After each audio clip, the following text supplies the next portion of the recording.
Mesdames, Messieurs, bonjour et bienvenue sur CCTV Français pour cette nouvelle édition d'Afrique Info. À la une de notre journal, la discussion sur une intervention militaire étrangère en Libye pour se débarrasser de la présence de l'organisation État islamique s'est intensifiée ces dernières semaines. Voyons comment une action militaire pourrait résoudre la crise dans la nation nord-africaine. L'implantation croissante de l'organisation État islamique en Libye a poussé la communauté internationale à agir. L'Égypte a été la première à lancer des frappes aériennes sur les camps de l'organisation à Sirte l'an dernier. Le Premier ministre italien a démenti que son pays enverrait des soldats en Libye. Mais certains experts disent que l'Europe et les États-Unis s'impliqueront militairement tôt ou tard. En Libye, il y a davantage de djihadistes, de groupes terroristes et de milices qu'en Irak ou en Syrie. Des groupes secrets liés à l'islam politique et à l'organisation État islamique en particulier se sont rapidement développés et sont devenus plus forts, tandis que le gouvernement local a échoué à les contrôler ou à les éradiquer. Les voisins de la Libye sont directement affectés par la radicalisation dans l'État nord-africain. La Tunisie lance une guerre contre les terroristes à sa frontière avec la Libye, tandis que l'Égypte a envoyé de l'aide logistique, militaire et en renseignement à l'armée libyenne. L'Égypte a aussi appelé la communauté internationale à lever l'embargo sur les armes à destination de l'armée libyenne afin de résister à l'armement sophistiqué de l'organisation État islamique. L'intervention ne vise que ses propres intérêts sans prendre en compte la diversité sociologique et sectaire que cela pourra entraîner dans le pays. La situation en Irak éclipse la situation. 12 ans d'intervention étrangère depuis 2003 et pourtant il n'y a pas jusqu'à présent de stabilité militaire en Irak. Les manœuvres militaires Foudre du Nord, qui ont duré un mois et rassemblé 20 pays arabes et musulmans sunnites, se sont terminées cette semaine en Arabie Saoudite. Elles envoient le message que la région dispose d'assez de puissance militaire pour intervenir dans des conflits régionaux lorsqu'il y a nécessité. Des sources ici affirment que la coalition armée arabe est prête à prendre la tête de la coalition internationale pour intervenir en Libye une fois que cette intervention aura été approuvée par le nouveau gouvernement libyen. L'ONU accuse le gouvernement sud-soudanais d'avoir asphyxié plus de 50 civils accusés de soutenir l'opposition dans la ville de Leer. Un rapport humanitaire indique que les deux parties au conflit se sont livrées à des exactions contre les civils depuis le début de la guerre en 2013. Il mentionne des viols et des meurtres de femmes et d'enfants. Le gouvernement du Soudan du Sud nie ces allégations. Depuis 2013, des milliers de personnes ont été tuées et plus de 2 millions déplacées au Soudan du Sud dans une lutte entre les élites politiques du pays. L'organe onusien de surveillance des droits de l'homme accuse les deux parties au conflit de meurtres et de viols de civils. L'opposition dirigée par Riek Machar dit que le gouvernement a mené ces exactions. Qui attaque les sites de civils? C'est le gouvernement. Qui attaque Ao, à Woundri et tout le monde au Soudan du Sud? C'est le gouvernement. Et qui attaque notre cantonnement? C'est le gouvernement. Le dernier rapport de l'ONU accuse les forces du gouvernement d'avoir tué au moins 50 civils par suffocation dans un conteneur dans la ville de Leer. Le gouvernement nie ces accusations. Ce sont des gens qui font tout ce qu'ils peuvent pour combattre le gouvernement du Soudan du Sud. Ces gens veulent s'assurer que le gouvernement soit le seul coupable de tout. Or, si vous vous souvenez, ce rapport a été fait en décembre ou en novembre, je ne sais pas. Et maintenant ça se répète et on fait comme si c'était nouveau. Ce copier-coller n'est dans rien. Ce sont des gens qui combattent le gouvernement et ils emploient des gens pour combattre le gouvernement et mener une politique de changement de régime. L'organe onusien de surveillance des droits de l'homme sort son rapport à une période où l'accord de paix signé l'an dernier commence à s'étioler. Un gouvernement d'union nationale visant à mettre fin à la violence n'a pas encore été formé. Le chemin du Soudan du Sud vers la paix est long.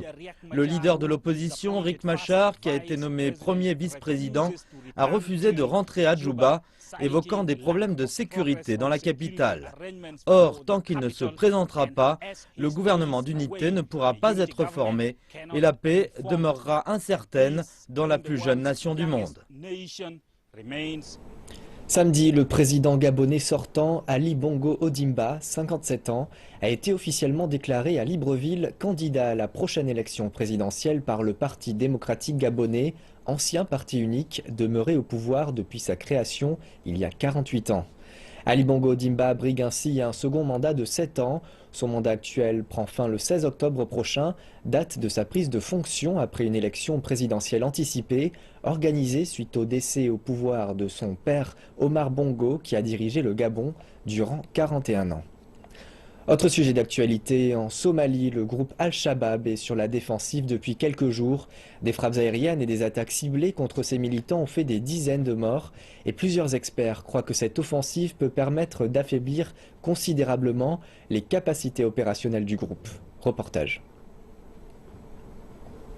Plusieurs victoires importantes contre Al-Shabaab ont été enregistrées au cours des derniers jours. Et c'est une frappe aérienne américaine samedi dernier qui a été de loin la plus significative. On estime que 150 militants du groupe ont été tués, dont plusieurs hauts gradés. Les forces spéciales américaines ont aussi organisé une attaque contre une base d'Al-Shabaab. Les autorités somaliennes ont confirmé que 20 combattants du groupe ont été tués, même si Al-Shabaab prétend avoir pu repousser les attaques américaines. Ces récentes opérations contre Al-Shabaab ont un but très clair, c'est pour venger les attaques contre les casques bleus. Les services de renseignement devaient réagir immédiatement. Les militants qui ont été tués samedi à Razo planifiaient une opération de grande envergure contre des intérêts américains et les forces de l'Union africaine. Plusieurs experts croient que les opérations américaines sont un signe de la plus grande collaboration entre les forces de l'ordre locales et internationales. Les autorités, ici à Mogadiscio, ont été saluées pour leur lutte antiterroriste. Et les experts demandent encore plus de frappes aériennes. La question est de savoir si ces frappes aériennes vont se poursuivre. Si c'est le cas, cela va changer le portrait de la guerre contre Al-Shabaab. Si les camps d'entraînement et les bases d'Al-Shabaab sont constamment pilonnés par des frappes aériennes, alors le groupe sera affaibli et l'impact direct sera que ses membres ne seront plus en mesure d'organiser des attentats. La mission de l'Union africaine en Somalie n'avait jamais bénéficié d'un soutien aérien. Cela représentait un des plus grands défis pour combattre de manière efficace les militants. Et pendant que les attaques suicides d'Al-Shabaab demeurent fréquentes ici, la population espère que cette collaboration internationale va mettre un terme aux activités du groupe une fois pour toutes. Plus de 150 femmes parmi les plus influentes d'Afrique se sont réunies à Londres pour évoquer l'importance de la parité dans le cadre du développement du continent. Malgré la contribution croissante des femmes à l'économie africaine, de nombreux experts maintiennent que de gros efforts sont encore nécessaires pour atteindre l'égalité. Le message des participantes au Forum de la Nouvelle Femme africaine est clair. Les femmes du continent jouent un rôle crucial dans le développement de l'Afrique, mais elles ne bénéficient pas encore du même statut que les hommes, et cela vient en grande partie d'un manque d'action des gouvernements. Nous ne demandons pas de discrimination positive ou de promotion infondée, mais bien de promotion de femmes au mérite. Nous constatons que les femmes font tous ces efforts, mais qu'il manque encore une volonté politique. L'ancienne présidente du Malawi en a fait l'expérience, mais tandis que certains insistent sur les progrès à faire, d'autres estiment que par bien des aspects, le statut des femmes est plus avancé en Afrique qu'en Europe ou aux États-Unis, notamment en termes de position qu'elles sont susceptibles d'occuper dans les sphères politiques et des affaires. Le continent compte plus de femmes agriculteurs ou entrepreneurs que n'importe quelle autre région du monde. À un certain niveau, il y a déjà des signes encourageants en termes de représentation de femmes occupant des postes dirigeants. Certains pays africains font mieux que beaucoup de sociétés traditionnelles basées au Royaume-Uni. Toutefois, ces exemples restent encore des cas isolés et la plupart du temps, les revenus sont très bas, les inégalités sont très fortes et il y a encore beaucoup à faire. Cela est particulièrement remarquable dans les zones de conflit où les femmes sont souvent considérées comme des éléments accessoires. Mais pour les participantes au forum, les femmes ont également un rôle à jouer dans ce contexte. Si on laisse faire ceux qui tiennent les armes, nous n'aurons jamais la paix parce que ce sont eux qui nourrissent le conflit. Ils achètent des armes et commettent des violences, notamment sur les femmes. Nous avons besoin de nous débarrasser de cela et de faire entendre la voix des femmes qui parlent de sécurité, de pouvoir au service de la responsabilité. La parité fait également partie de l'agenda 2063 de l'Union africaine qui vise à mettre en place des initiatives pour la croissance et le développement durable sur le continent à l'horizon 2063. Statistiquement, la parité et la prospérité d'une nation vont de pair. Nombre des participants au forum d'aujourd'hui tiennent à s'assurer que ces deux objectifs seront atteints d'ici 2063. Partons maintenant en Afrique du Sud où un groupe de grands-mères échangent leurs pilules contre le diabète contre des chaussures à crampons pour faire diminuer leur pression artérielle. Explication. On est loin de la Coupe du Monde, mais la détermination dont font preuve ces joueuses n'a rien à envier aux professionnels. Voici le club de football Tsogang Basadi, du township de Tembisa. Ces joueuses sont toutes des femmes âgées, voire très âgées. L'équipe a été créée en 2009 par Kenneth Tsogang, alarmé par le nombre de femmes souffrant de maladies chroniques. Même ma mère souffre de cette maladie chronique. Et en 2009, ça a été mon objectif quand j'ai monté ce projet. J'avais 4 ou 5 joueuses, la plupart d'entre elles ne suivent plus de traitement médical. Chaque mois, elles allaient à la clinique pour leur diabète et leur pression artérielle. Mais depuis qu'elles ont commencé à s'entraîner ici, elles ne vont plus à la clinique. Ces femmes sont certes âgées, mais elles jouent avec l'enthousiasme de la jeunesse. Elles remplacent leurs médicaments par des techniques de football. Oui, je fais partie de ce groupe car je connais l'importance de l'exercice. Depuis que je viens ici, mon médecin dit que ma pression artérielle diminue.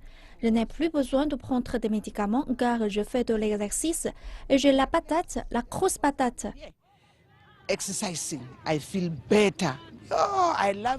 J'adore le foot. Quand je ne viens pas ici, je tombe malade. J'adore l'herbe ici. Je viens ici et je tape dans le ballon. Maintenant, je suis en pleine forme. Ma pression artérielle est à 100% maintenant. Je suis super contente. J'aimerais que d'autres cocos du même âge que moi viennent ici et vivent la même chose que moi sur ce terrain. Des études récentes ont montré que 60% des femmes sud-africaines sont en surpoids ou obèses et souffrent de diabète ou de pression artérielle trop élevée. Mais ces mamies se sont élevées contre leur destin et sont devenues de véritables héroïnes dans leur township. Toujours en Afrique du Sud, 2 entreprises minières ont dû verser une somme record de 33 millions de dollars à 4500 de leurs employés atteints de silicose. Le long combat judiciaire s'est finalement réglé à l'extérieur des tribunaux, mais va laisser des traces dans ce secteur d'activité très important dans le pays. Les détails dans notre reportage. La somme de 33 millions de dollars sera placée dans un fonds consolidé et redistribuée selon les dispositions prévues par la loi sur les maladies professionnelles des mines. Les entreprises impliquées devront financer le fonds, mais aussi les évaluations médicales. Le combat a été long. Le syndicat national des mineurs a mis près de 10 ans avant d'avoir gain de cause face aux géants Anglo American et Anglo Gold Ashanti. C'est une grande victoire dans un contexte où nous avons pu définir les bases de notre bataille. C'est la première chose. Chaque personne qui veut puiser dans le fonds consolidé devra suivre les règles. Deuxièmement, c'est important pour toutes les entreprises de comprendre que si vous allez devant les tribunaux ou non, vous serez tenu responsable. C'est la réalité.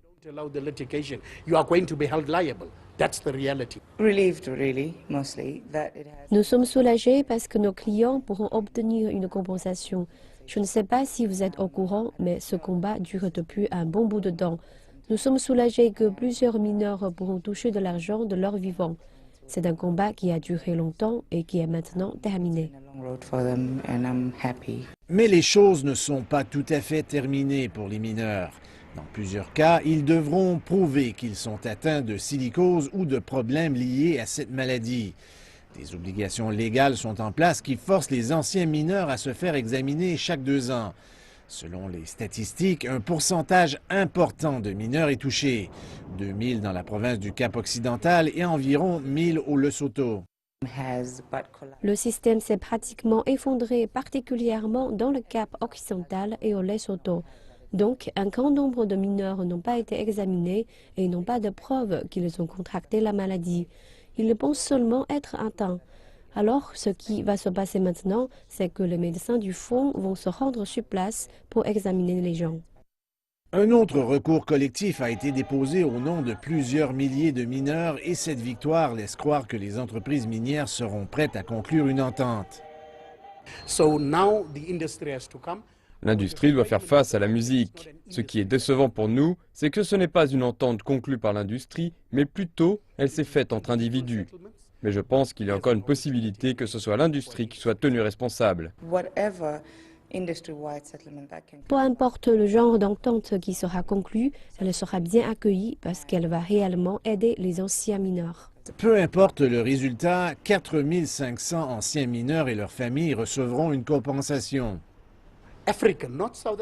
Les mineurs africains, pas les sud-africains, les mineurs africains n'ont toujours pas de dignité à offrir à leurs familles, parce qu'ils vivent dans une pauvreté abjecte, dans la douleur et la souffrance. Nous avons maintenant une chance de nous attaquer à ce problème. Nous voulons qu'ils puissent regagner leur dignité.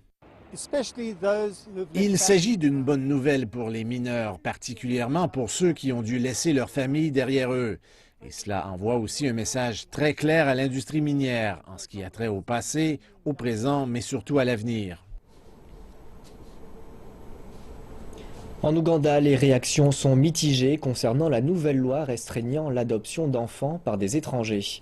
Le gouvernement affirme que la loi permettra de mieux encadrer le secteur de l'adoption et d'empêcher que des enfants soient emmenés de manière illégale. C'est l'heure de la récréation dans ce foyer de la capitale ougandaise. La plupart des enfants sont orphelins. D'autres ont été abandonnés. Nous avons eu beaucoup de bébés à Sanyu Babies qui ont été réunis avec leurs familles et pour le reste des bébés dont nous n'arrivons pas à trouver de famille car ces bébés ne peuvent dire leur nom ou d'où ils viennent ou qui ils sont, ce qui rend les choses difficiles.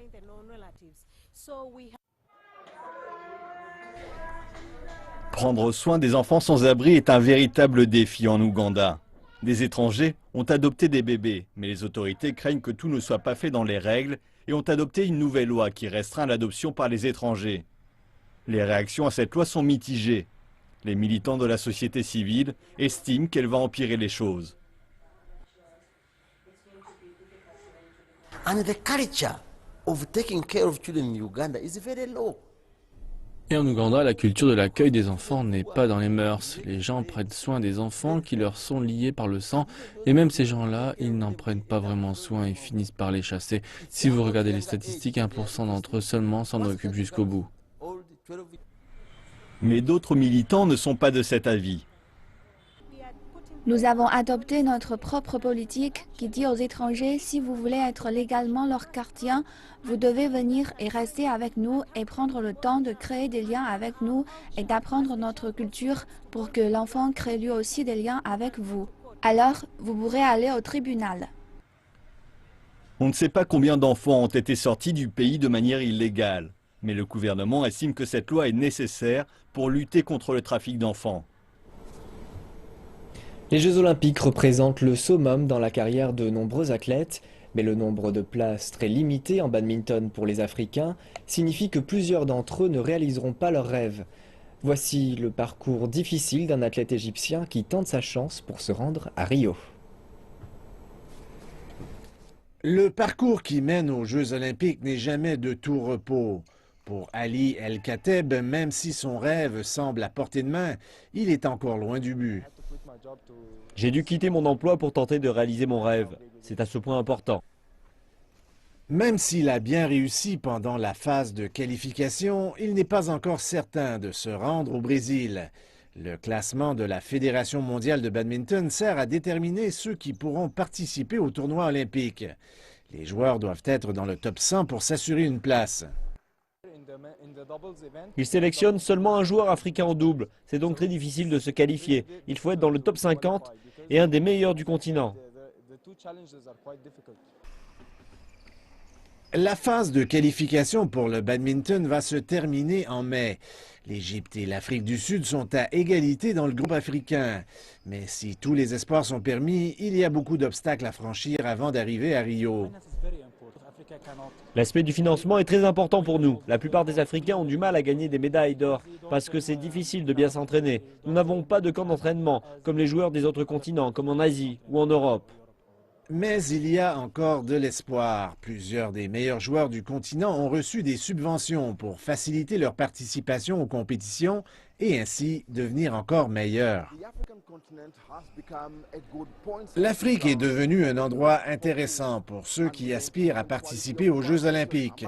Et avec la qualité de badminton que pratiquent les joueurs africains, plusieurs d'entre eux devraient pouvoir participer à des tournois internationaux, mais leur chance de remporter les grands honneurs n'est pas encore à portée de main. Et c'est la fin d'Afrique Info. Merci pour votre attention. Bonne suite de programme à toutes et à tous sur notre chaîne.